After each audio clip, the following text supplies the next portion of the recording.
Lucia Jatiwahyuni dan rekan saya Mas. Kali ini kami berdua akan memandu Pradipta Punya Podcast. Podcast kali ini merupakan podcast yang kelima, dan tentunya di podcast yang kelima ini topik yang kami bicarakan semakin menarik dan juga relevan, tidak kalah dengan podcast-podcast yang sebelumnya. Podcast ini bisa terselenggara karena bimbingan dosen kami, Bapak Jarod S. Suroso, dosen kami di mata kuliah Digital Transformation. Dan juga karena ada dukungan dari pihak Universitas Pradita yang memberikan beasiswa kepada kami yang disponsori oleh PT Sumarekon. Kami yang ada di sini merupakan mahasiswa jurusan Teknologi Informasi dengan peminatan IT Pendidikan. Terima kasih Pradita, terima kasih Sumarekon yang sudah memberikan beasiswa penuh kepada kami sehingga kami dapat belajar di jurusan MIT, Magister Informasi dan Teknologi. Baik, sebelum kita memulai bincang-bincang kita hari ini, kita akan mengawali dengan mengundang Bapak Jarod Suroso untuk memberikan pengantar sebelum kita melanjutkan ke bagian berikutnya. Kepada Pak Jarod S. Suroso, dipersilahkan.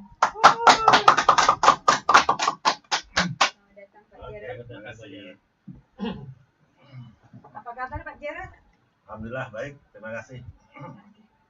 Baik Pak Jarod, kita kan hari ini sudah masuk di podcast yang kelima ya Pak ya? Ya. Yang sebelumnya kita sudah bahas podcast yang terakhir itu membahas tentang tadi apa Pak? Digital transformasi. Podcast yang keempat topiknya adalah tentang fenomena kiat digital. sukses ya, kiat sukses kita transformasi. Dan kita untuk hari ini akan melanjutkan dengan topik selanjutnya yaitu tentang fenomena digital. Nah sebelum kita nanti bincang-bincang dengan rekan kami sebagai narasumber, bisa membantuan kepada Bapak Jarod untuk memberikan kata pengantar. Baik, terima kasih. Oke, selamat bertemu kembali dalam acara Pradita Punya Podcast. Biasa, hari ini kita masuk pada topik yang sangat menarik yaitu what is the example of digital transformation phenomenon. Jadi bagaimana kira-kira ini contoh-contoh digital transformation yang ada di sekitar kita ya, terutama kan kelas ini kan kelas mata kuliahnya adalah digital transformation in education. Ini mahasiswa adalah para praktisi pengajar, praktisi pendidikan di daerah Tangerang dan sekitarnya, sekitar kampus kita ya. Jadi ada yang kepala sekolah, ada yang guru, bahkan juga ada yang dosen mungkin ya. Pokoknya semuanya bidang pendidikan. Nah, kira-kira apa sih kira-kira contoh daripada fenomena digital transformation yang ada di sekitar kita ya, di sekolah kita, di kampus kita ya. Mungkin kita akan bahas tuntas di acara podcast kita pada pagi hari ini ya. Mungkin contoh sederhana, katakanlah di sekolah ada pelajaran misalnya SMP, SMA, biologi misalnya ya. Biologi ada pelajaran bagaimana mengenal cara fungsi jantung, cara kerja dan fungsi jantung. Kalau dulu kan kita belajar dari buku, ada gambarnya jantung, ada bilik kanan, bilik kiri, serambi kanan, serambi kiri. Nah, kalau pakai digital transformation bagaimana? Nah, contoh sederhana kita buat tuh aplikasi pakai AR atau pakai VR ya.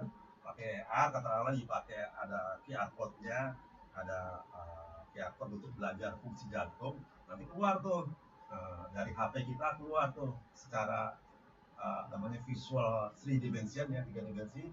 Bagaimana jantung bekerja, bagaimana darah dialirkan dari serambi kanan, serambi kiri, bilik kanan, bilik kiri, masuk ke seluruh tubuh kita, balik lagi ke jantung. Itu bisa divisualisasi dengan video 3 dimensi dengan menggunakan teknologi digital transformation. Nah, itu kan menarik. Jadi nanti tujuannya menjadi literasi dan numerasi daripada peserta didik akan lebih meningkat. Ya. Siswa kita akan lebih cepat memaknai, kira-kira jantung kita bekerja seperti ini, kan ada gambaran secara visual dibandingkan dengan hanya melihat gambar yang statis gitu ya. Contoh lain misalnya wah sekarang lagi ada acara apa kalau di SMP SMA tuh ekstrakurikuler ya, mana kira-kira ekstrakurikuler paling disenangi oleh siswa kita, ada basket kah, sepak bola kah, voli kah, atau mungkin ada menari, menggambar dan seterusnya. Nah sekolah bingung nih kira-kira apa yang paling populer, itu kita bisa buat aplikasinya menjaring kira-kira minat siswa kita banyak kemana. Nah apabila kita sekolah bisa memberikan layanan ekstrakurikuler yang bagus, atau kalau di tingkat kuliah itu ada namanya UKM ya, apa namanya unit kegiatan mahasiswa, kita bisa UKM karate, UKM sepak bola, futsal, pingpong. Itu kalau mahasiswa atau siswa kita diberikan kegiatan yang memang sangat mereka senangi, mereka akan pasti merasa puas. Nah aplikasi seperti itu sangat mungkin dibuat kalau kita menggunakan teknologi dengan menggunakan digital transformation tadi. Masih banyak lainnya, ada robot, ada drone, macam-macam lah. Itu tergantung daripada kreativitas kita sebagai pendidik ya. Jadi intinya dengan digital transformation kita bisa lebih meningkatkan produktivitas, efektivitas dan juga efisiensi dari pelajaran kita berikan kepada siswa-siswa kita. Demikian kurang lebih, nanti inovasinya silakan Bapak Ibu mahasiswa bisa kembangkan, kira-kira mau dibawa kemana teknologi dengan digital transformation bisa diarahkan untuk di masing-masing tempat sekolah kita. Demikian mungkin gambarannya. Terima kasih. Luar biasa, terima kasih Pak Jarod untuk pembahasan tentang digital transformasi podcast keempat kita. Oke, terima kasih.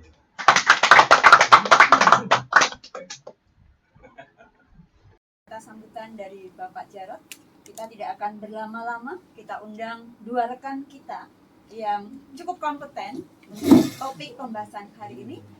Kita undang bersama, yaitu Bapak Ruyat dan Pak Obed.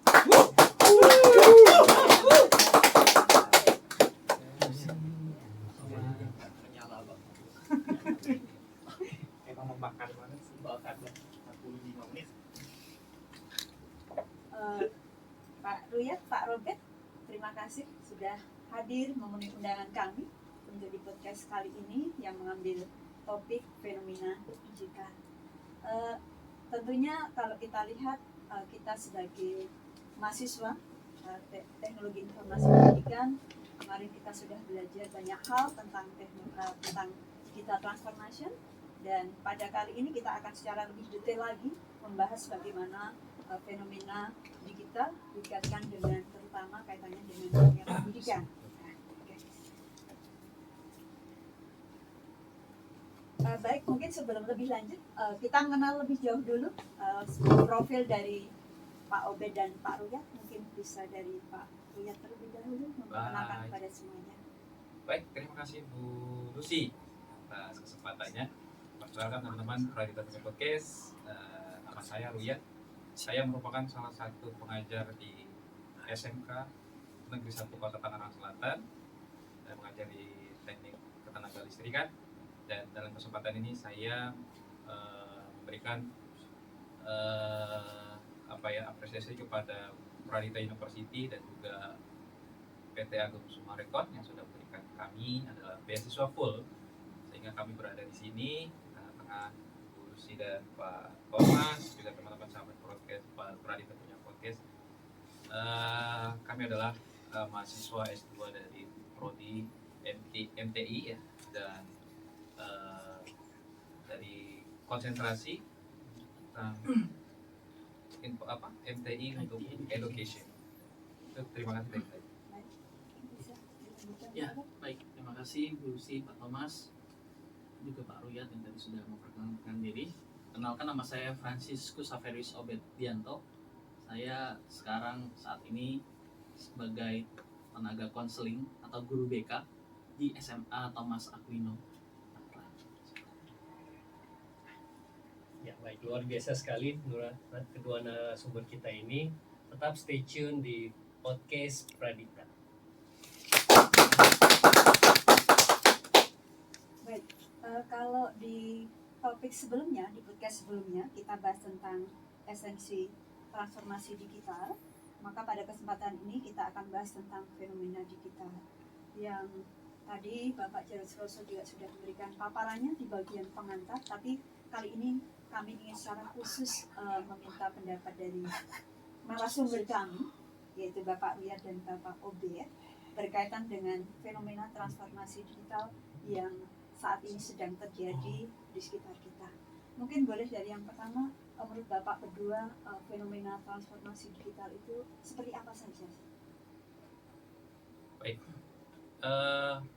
fenomena transformasi digital pada prinsipnya adalah sebuah perubahan ya, artinya yang mungkin secara dasar bahwa konsep yang diterapkan secara tradisional dengan adanya transformasi digital ini diharapkan sangat membantu untuk melakukan konsep tersebut secara digital atau secara teknologi gitu. Namun ya ini juga diharapkan dengan adanya perubahan ini terakhirnya atau endingnya adalah menciptakan fleksibilitas dan juga keuntungan-keuntungan yang nantinya bisa didapatkan oleh kita semua yang mampu bertransformasi digital. Namun juga yang perlu kita garis bawahi, kita tidak mudah dalam menciptakan sebuah beralih ke transformasi digital tanpa memikirkan tujuan yang pasti, kemudian kita mau seperti apa gitu. Ya, artinya konsep dasarnya itu adalah membuat arah dan tujuannya dari perkembangan teknologi mau seperti apa. Ya. Dan diharapkan dari adanya fenomena perubahan seperti ini itu jangan sampai memberikan suasana atau situasi yang justru mempersulit. Jadi diharapkan dengan perubahan ini tercipta suatu sistem yang fleksibel dan kebermanfaatnya sangat dirasakan oleh semua kalangan. Seperti itu, Bu. Terima kasih Bapak ya. Mungkin Pak Obed bisa menambahkan. Ya, kalau tadi Pak Ruyat menjelaskan secara fundamental ya prinsip daripada digital transformation terkait fenomena, mungkin saya sebutkan beberapa contoh ya Bu ya. Misalnya kalau dalam dunia pendidikan itu ada learning management system ya atau LMS. Ada, kalau di sekolah saya itu pakai Socrates ya. Kemudian juga penggunaan big data dalam penilaian siswa itu juga mempercepat sistem untuk mengambil keputusan secara lebih efisien dan juga valid ya. Kemudian contoh lain ada, ini mungkin di Indonesia hanya beberapa sekolah saja ya, tapi saya rasa tentunya sudah ada ya. Kalau di Cina itu sudah luar biasa majunya ya. Misalnya pengenalan wajah siswa untuk absensi ya, itu bisa. Kemudian pembayaran semuanya nanti itu bukan dengan cash lagi tapi cashless. Kalau ini kan hampir semua diterapkan ya, khususnya untuk kalau ke kantin jajan begitu Bu ya. Di sekolah saya juga sudah menerapkan hal itu. Tadi juga Pak Jarod sempat menyinggung ya tentang VR dan AR dalam pembelajaran, khususnya pembelajaran yang kompleks nih Pak Thomas Bu Lucia, pelajaran biologi atau pelajaran fisika ya, yang memang memerlukan contoh secara nyata gitu ya. Kalau dalam bentuk 3 dimensi itu akan lebih menarik lagi.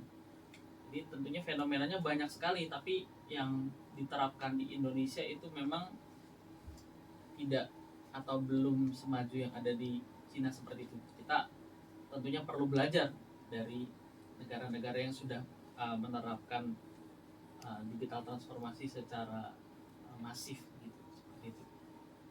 Itu tadi apa yang disampaikan Pak Obed ya, artinya sebuah digital transformasi ini ketika kita ingin menerapkan, artinya tadi ya di konsep awal tadi ya mungkin ya, artinya kita buatkan dulu konsepnya seperti apa, karena tidak semua perubahan yang ada kita bisa aplikasikan di dalam mungkin di sekolah-sekolah kita gitu ya.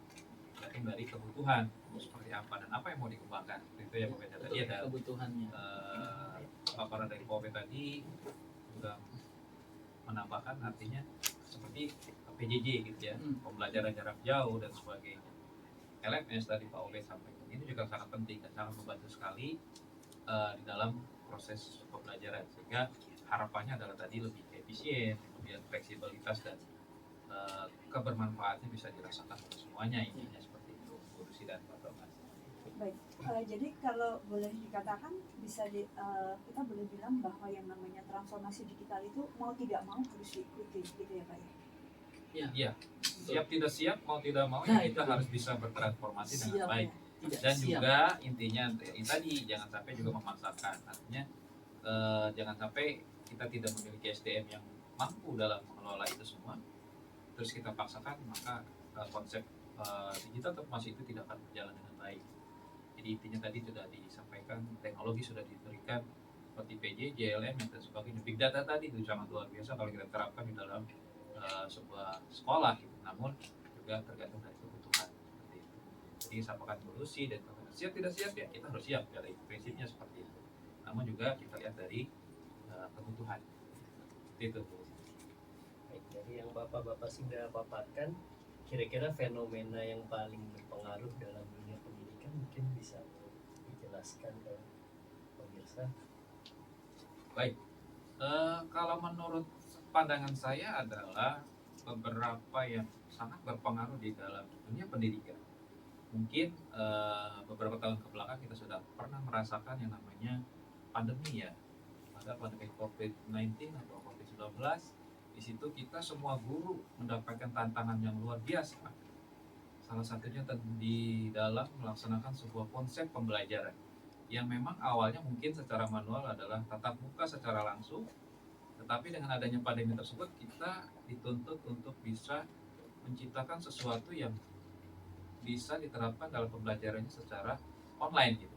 Nah pada saat itu kita juga sedikit mungkin bahasa sederhananya adalah sedikit mengalami hambatan karena sesuatu yang belum terbiasa dilaksanakan sehingga dibutuhkan pada saat tertentu, ini juga menjadi PR buat kita semua gitu.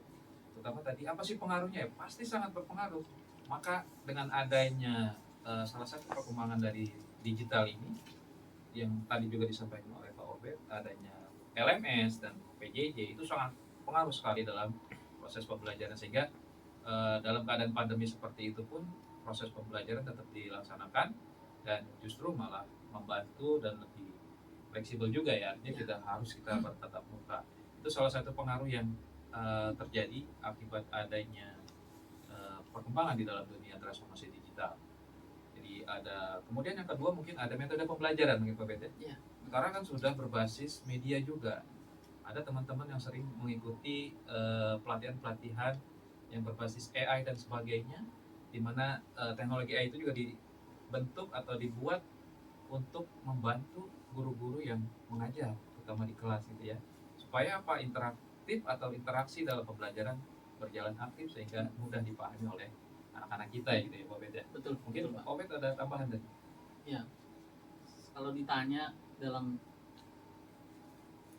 implementasinya di sekolah ya, memang tidak bisa dipungkiri yang tadi Pak Riyad juga sudah singgung tentang LMS dan e-learning ya. Itu dua hal yang mau tidak mau tetap berjalan sih kalau sekarang ya. Kalau tadi bahasa yang sudah Pak dosen kita sebut ya, dalam perkuliahan tentunya ya, disrupsi ya, itu teknologi atau perubahan yang mengganti yang sebelumnya. Kita tidak bisa mundur seperti itu.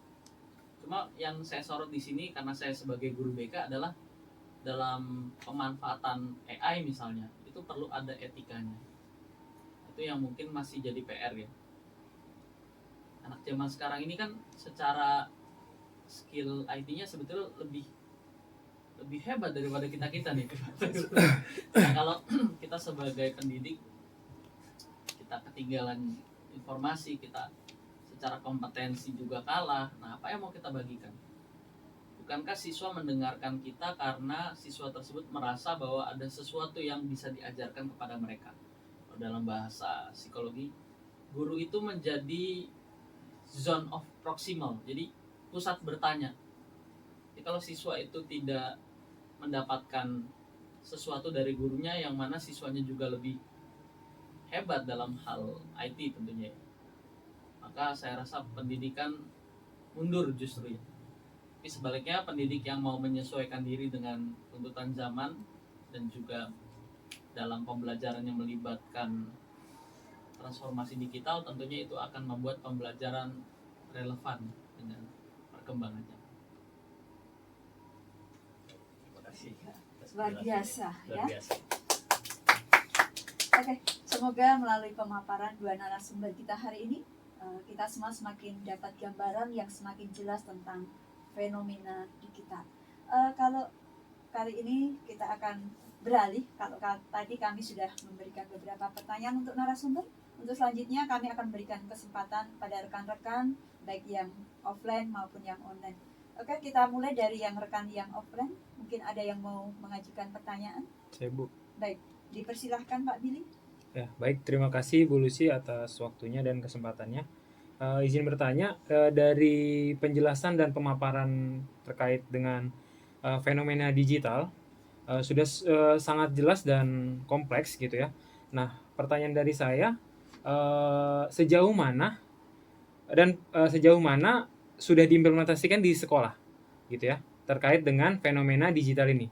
Kemudian apakah ada pengaruhnya dan pengaruh khususnya terhadap siswa atau maupun karyawan di tempat Bapak Ibu bekerja. Mungkin itu saja pertanyaannya. Terima kasih. Baik, terima kasih Pak Billy. Mungkin kepada Pak Ruyat bisa Baik. memberikan. Terima kasih atas pertanyaannya. Saya coba menanggapi bahwa dari segi pengaruh tadi, apa yang tadi saya sampaikan ini sangat berpengaruh sekali. Justru membantu di dalam proses pembelajaran gitu ya. Karena ini sangat penting buat kita guru ya, terutama ya di dunia pendidikan, dengan adanya perkembangan teknologi, kemudian ada transformasi digital dan sebagainya. Ini sebenarnya secara tidak langsung menggiring kita bagaimana kita harus bisa merubah konsep yang tadinya tradisional menjadi digital gitu ya. Dan tadi juga disampaikan oleh Pak Obed bahwa anak-anak ini sekarang ini sangat luar biasa. Ya, Gen Z ini sangat luar biasa dalam pemanfaatan teknologinya gitu. Sehingga mereka kadang-kadang lebih dulu paham ketimbang kita gitu. Maka dan kalau kita lihat ada beberapa mungkin golongan atau beberapa guru kita yang sudah senior gitu ya. Ada yang juga yang masih baru lah gitu ya. Ini juga merupakan sesuatu yang pengaruhnya mungkin sangat berbeda dari Pak Obed atau Bu Lucy. Iya, pemanfaatnya beda-beda.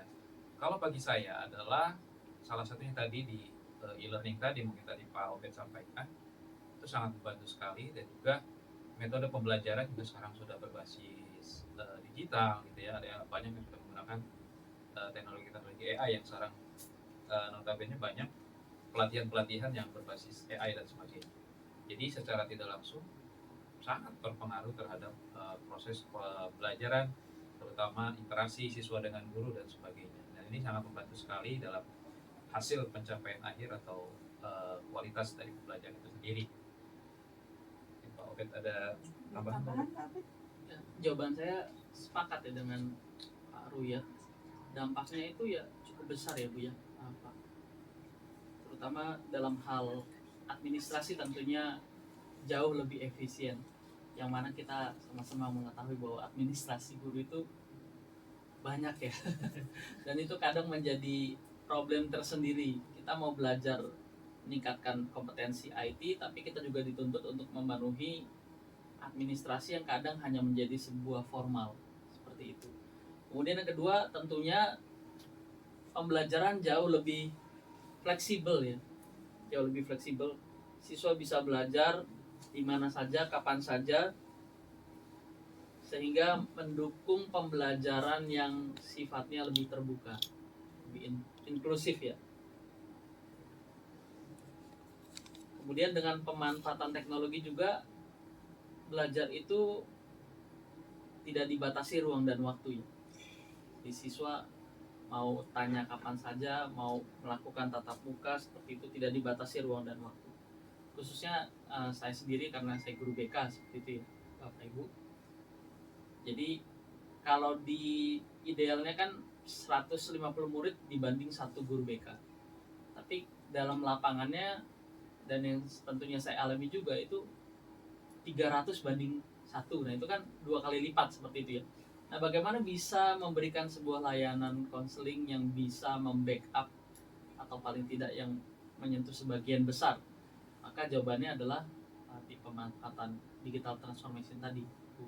Di kami juga di sekolah sedang berusaha merancang bagaimana melakukan cyber counseling seperti itu. Mungkin ada lagi yang ingin ditambahkan untuk closing statement dari Bapak-Bapak. Oke, kalau tadi sudah rekan kita yang offline mengajukan pertanyaan, ini juga ada rekan dari yang online yang ingin mengajukan pertanyaan.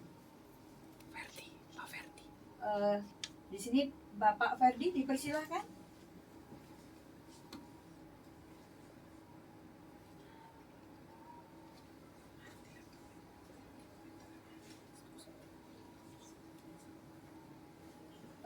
Baik, ini ada titipan pertanyaan dari Bapak Ferdi.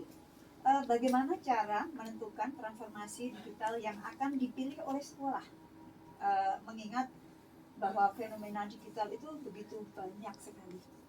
Gimana ini Pak? Kiatnya, caranya supaya kita tidak salah pilih untuk memilih salah satu fenomena digital di sekolah kita. Baik, terima kasih Pak Ferdi atas pertanyaannya. Saya coba menanggapi dari Pak Ferdi bahwa langkah awal atau konsep awal dalam menciptakan sebuah transformasi digital di sekolah gitu ya Bu ya. Yang menurut saya adalah yang paling pertama bagaimana menciptakan konsep yang baik. Ya, artinya kita punya konsep digital apa yang nanti akan kita bisa terapkan di sekolah kita. Yang pertama konsep. Kemudian yang kedua adalah tujuan. Berarti ya, kita harus bisa menentukan tujuan dari konsep yang kita buat. Artinya kita punya konsep, tapi kalau tujuannya tidak ada, ini akan sulit tercipta penerapan dari digital transformasi. Dan yang ketiga adalah bagaimana kita menciptakan SDM-nya. Konsep sudah ada, tujuan sudah jelas, kemudian usernya kalau tidak disiapkan, siapa yang mau menggunakan? Mungkin seperti itu gambaran saya. Artinya dari konsepnya ada yang jelas, kemudian tujuan yang terarah, kemudian manusianya ada, maka transformasi ini bisa dilaksanakan dengan baik. Itu menurut saya. Mungkin Pak Obed mau menambahkan? Ya, ini sebagian besar sudah dijelaskan Pak Ruyat ya. Tadi Pak Ruyat juga menyinggung tentang kebutuhan. Kita harus berangkat dari kebutuhan siswa dan guru. Jadi kebutuhan apa yang mau diakomodir melalui teknologi ini seperti itu. Kemudian kita juga harus melihat kemampuan daripada infrastruktur sekolah itu sendiri. Kemudian poin atau pembahasan lainnya adalah bagaimana kesiapan guru dan siswa. Ini terkait literasi digital, Ibu Bapak. Dan yang mungkin yang menjadi poin terakhir itu adalah apakah ini bisa terus dikembangkan atau adanya keberlanjutan seperti itu. Oke, terima kasih Pak Riyad, terima kasih Pak Obed untuk jawabannya. Mudah-mudahan Pak Ferdi yang sedang online pertanyaannya sudah terjawab, sehingga untuk semuanya baik yang di tempat ini ataupun yang online dengan ada di rumah semakin mendapatkan pemahaman yang jelas tentang fenomena digital. Dan tidak terasa kita sudah hampir di penghujung acara. Pradipta punya podcast. Semoga apa yang kita bahas selama kurang lebih 30 menit ini benar-benar bisa memberikan pemahaman baru, pengetahuan baru kepada kita semua.